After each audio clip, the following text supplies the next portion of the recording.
And I'm from Pakistan. I am from Cuba. My family and I immigrated from China. Colombia. I was born in Morelia, Mexico, and I am from St. Vincent. I am from Colombia. I was born in Albania. Mexico. I'm from Taiwan.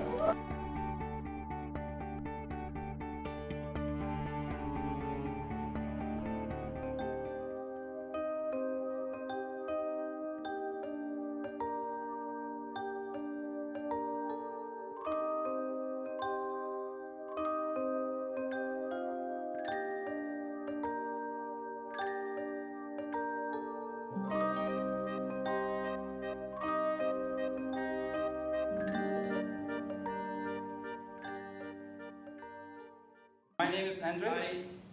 I came in Canada in 2009 with my Israeli wife and my daughter, who are staying there. And we had big hopes and dreams. I got a university degree on chemistry. My background is economist. I worked for several years in government, in different areas in government, in different levels of government. In federal level, I was making programs for people that live in extreme poverty. Like every immigrant, I had dreams that I'm going to live in a country called Canada with my husband and have my family over there and will use my knowledge and my skills for benefit of everyone. So I went searching of my options and found out that I have to study further to get a decent job. But I wanted to get a shortcut. So I went to a community college and did my 6 months diploma in medical lab assisting and started working in a chemical lab. I came to Canada in 2005 thanks to the skilled worker program. I came here with my husband and my 4-year-old daughter. They are here right now. And decided to immigrate to Toronto in June 2009 because of 2 reasons: to be with my brother and to look for a better and safer life. At 20 years old, I came to Canada in 2002 for the adventure and for opportunities. I came to Canada with my 3 sons 3 years ago. This is a Newcomer Speakers Bureau. This is an opportunity for you to tell your story, for you to make recommendations, and for you to speak not only to those who are sitting here, but also to the general Canadian public. Because the issues that you've raised are issues all of us have to be conscious about. I'll tell you, my roots, if you can't figure out from the last name, Mehevik, they're from Slovenia. My parents were war refugees, and immigrants and refugees have to work twice as hard to get half as far. And now it's even tougher, because in my parents' day, you know, you could make a living, and we were all white. And so even though my parents suffered the indignities of being called DP, displaced person, you know, they made it. These days, I think it is even tougher. And then when the opportunity came that I was thinking to leave Albania, I thought Canada might be the country that will welcome me. I had this degree, and I thought with the degree and my experience that I had, I might have a good job. But for now, I have to work very hard because of my process to obtain my permanent residence in Canada. I have to sacrifice a lot of things, a lot. And I am at a moment in my life where I cannot take anything for granted. 2 of words that I didn't want to hear was the Canadian experience and Canadian education. I didn't have Canadian experience, and I didn't have Canadian education. I studied a lot, and I'm a self-learner, but I thought I don't have a paper with a stamp from Canada.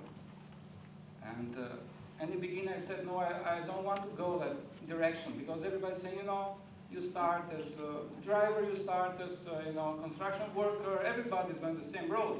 And saying, but why? They brought us as skilled workers here. I didn't came here to do driving. I'm not against driving, it's just I didn't came here to drive and to do construction. I was invited by the government of Canada because of my skills to contribute to this country and not left behind as somebody who didn't have any skill. Why need to go back to school, spend money there, when they told me I am skilled? What do you think? I don't want your social assistant or any governmental assistant. I want to stand on my own leg.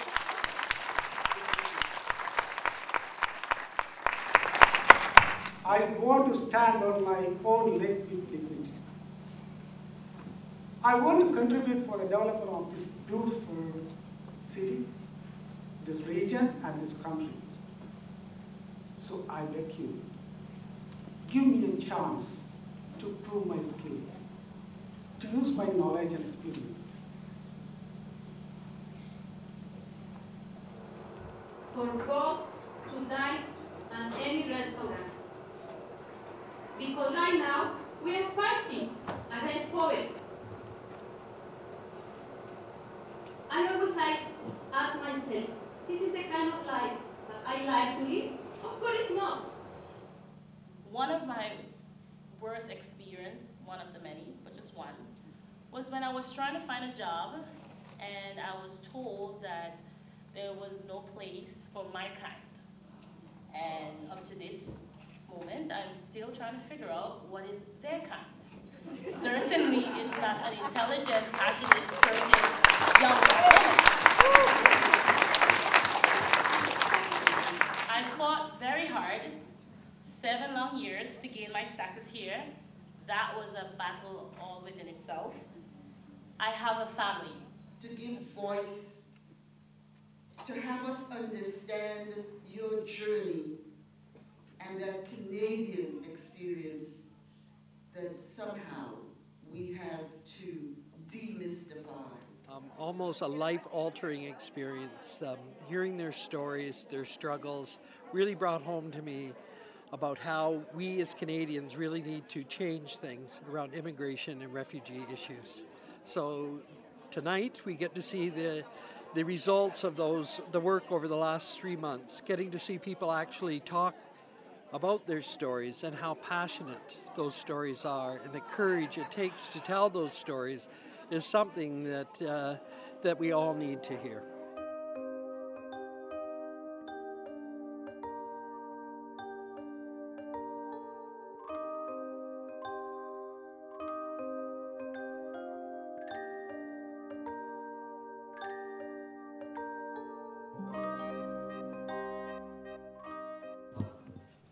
One of my dreams is continue to work in my skills in this country and help my community, specifically my Latin American community.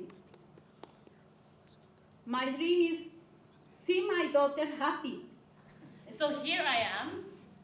You heard everyone's story, and here I am, a black woman with Canadian education and Canadian experience. I have both of them. But here comes it.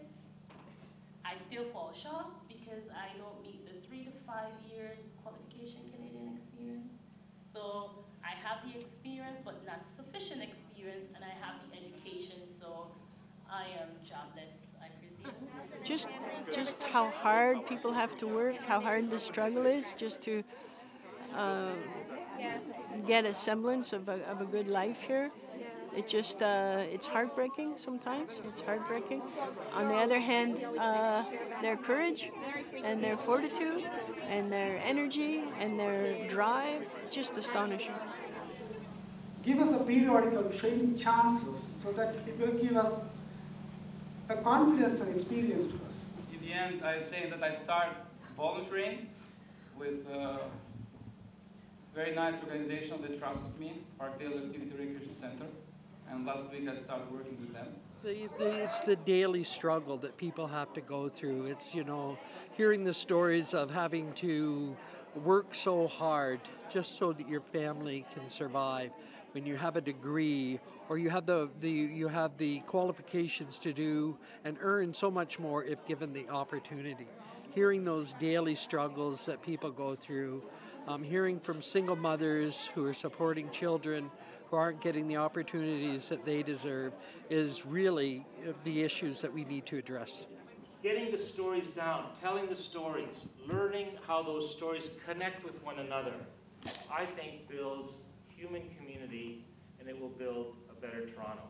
We the immigrants are eager to put our hard works and dedications for the socio-economic development of the city, province, and the country. Thank you very much.